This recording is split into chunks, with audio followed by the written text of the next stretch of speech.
Hi, this is Miss Anderson. I want to talk to you a little bit about positive and negative shapes. Shapes make up a picture, so this is if you're creating a work of art. Okay? If I wanted to do a portrait, a side view portrait of my friend, okay, this is an illusion that I'm creating, so I'm sure you guys have seen this before. I'm trying to make it's hard to draw with the other hand. Okay? Let's say I drew two people looking at each other. Okay? If you look at it like two people looking at each other, and they have eyes and hair, okay, then it looks like two people looking at each other. And I know I didn't do a great job, but that would be the positive shapes. These people walking down the street, they stop, they look at each other, and their faces from the side view, that is the positive shapes in the pictures, okay? The negative space is the background, and I drew some lines in the background just to give you an idea of where the negative shapes, another word is negative space, because it doesn't always create shapes. In this case it does. Sometimes it's just negative space. Okay, if I took away these details and I just left this line here, the face is not very important, is it? No.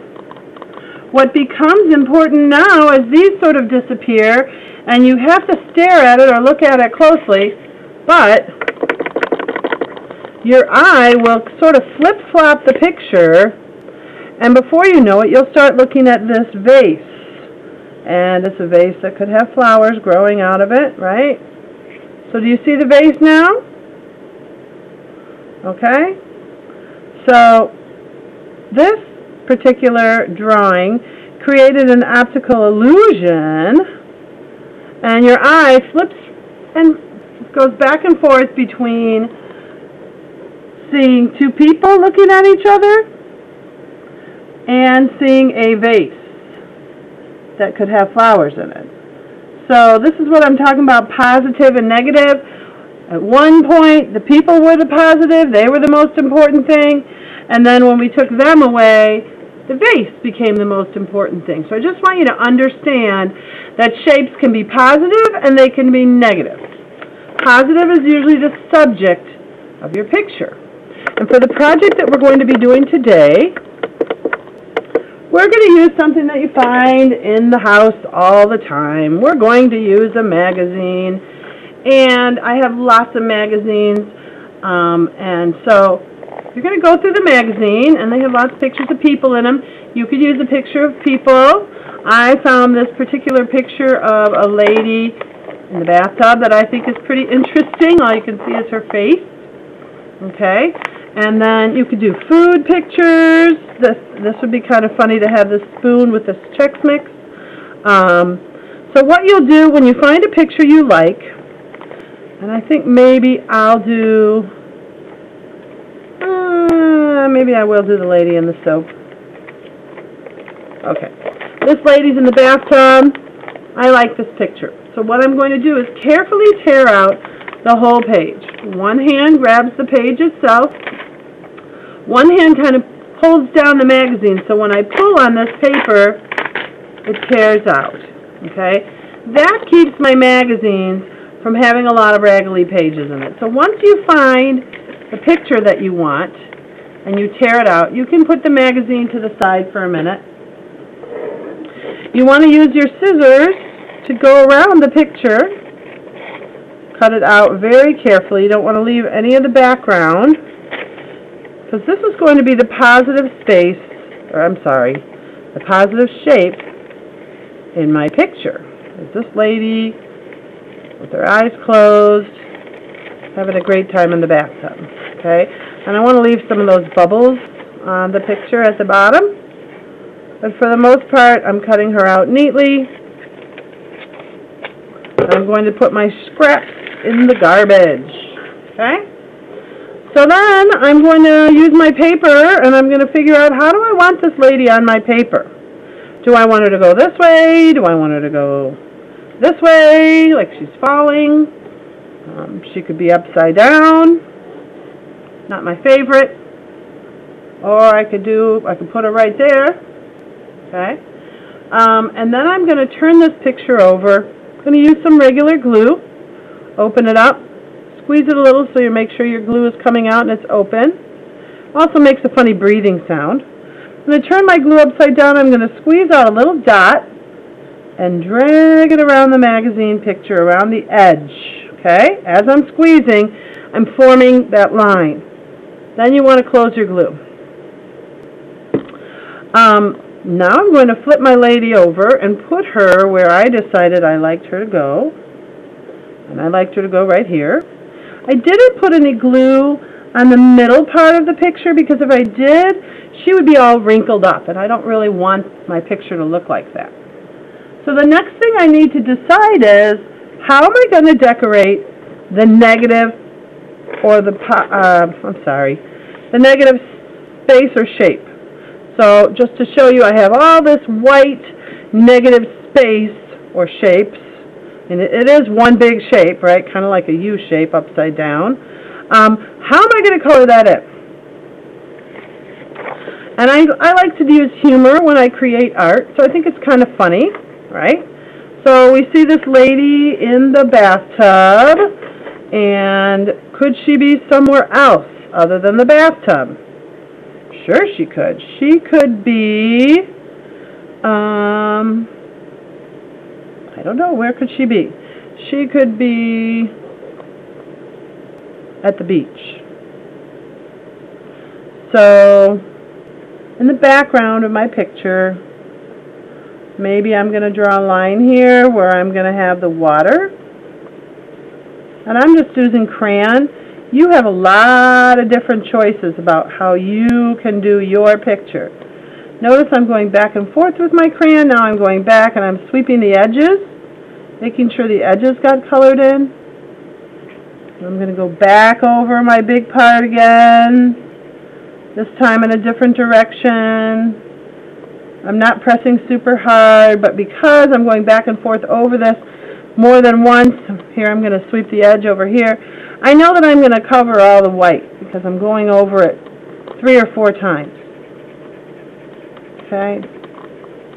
And I'm trying to be fast for you. So now I'm going to kind of color in a circular motion so you don't see my lines.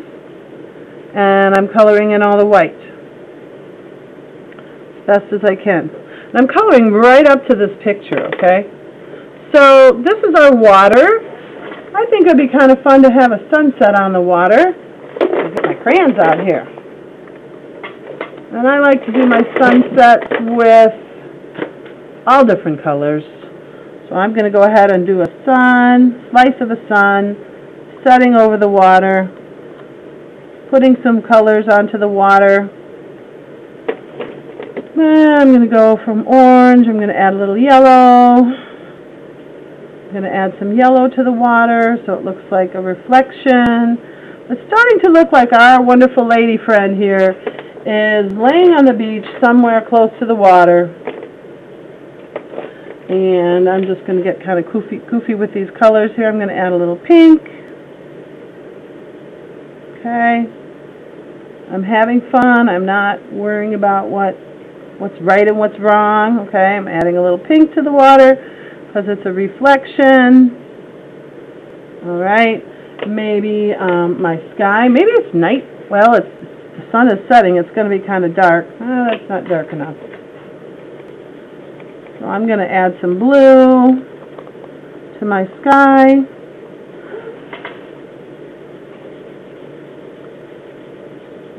And when I use magazines for my art, I'm repurposing or reusing something that might normally be thrown away, right? Because Mom gets sick of the magazines. She doesn't want them around anymore. They're just taking up space. She throws them out or recycles them. And if we use them in the art room, it's another way. We could probably find 10 pictures in a magazine, which means we could make 10 drawings or pictures with magazines. And keep in mind that I'm kind of rushing through this because I don't want you to have to watch me forever. So I'm trying to go fast, but we could add details to this scene like little sailboats out on the water. That would be kind of cool, right? We could have some seagulls. I like to just do little letter V's for my birds. I know that's kind of a cheating way, but when they're real far away, that's about all you can see is their wings. Okay? So, that's not such a bad way to do boats, or seagulls. Sorry. I think it'll be fun to have a boat right here. So I want you to make your picture the way that you want your picture to be. You don't have to copy mine. You don't have to make yours try to make yours look like mine, okay? Down here we're going to have the beach. Made it kind of dark, didn't I? Well, sometimes if we make things kind of dark, we can always go back over them. And I know that in my place where I live, in Michigan, we have hills. So I'm going to add a couple hills to the edges of my paper just to make it still look like we're on the beach. I'm going to get another color, more of a sand color. Oh, where's my sand color? Here's a good sand color. Well, I'm going to add some sand color to my beach. Sure made it kind of dark, didn't I? Well, like I said, I'm going fast. I really want to get you guys started on this, but I want to show you how to do it. And I have to draw a whole picture to do it. So I'm coloring in the negative space around my positive shape. So today is really a shape lesson. It's hard to believe. We're learning about how shapes take up a whole picture, and then we have to kind of add stuff around it. So now I would add some beach grass to this, because, you know, these hills are kind of in the front. And we know there's a lot of beach grass growing around on the beach where we live. So that's what I'm going to add. And I just wanted to share this with you because I think it's kind of fun to repurpose an old magazine. It's kind of a funny scene, right? This lady's in the water or on the beach or something. And here she is real big, and she's not in the bathtub anymore. She's in a funny kind of a scene at the beach. And I hope you enjoyed drawing a whimsical, repurposed magazine picture. Whimsical means funny. And I hope you come up with a great idea that you can share with me and with your parents and with the class. Have fun.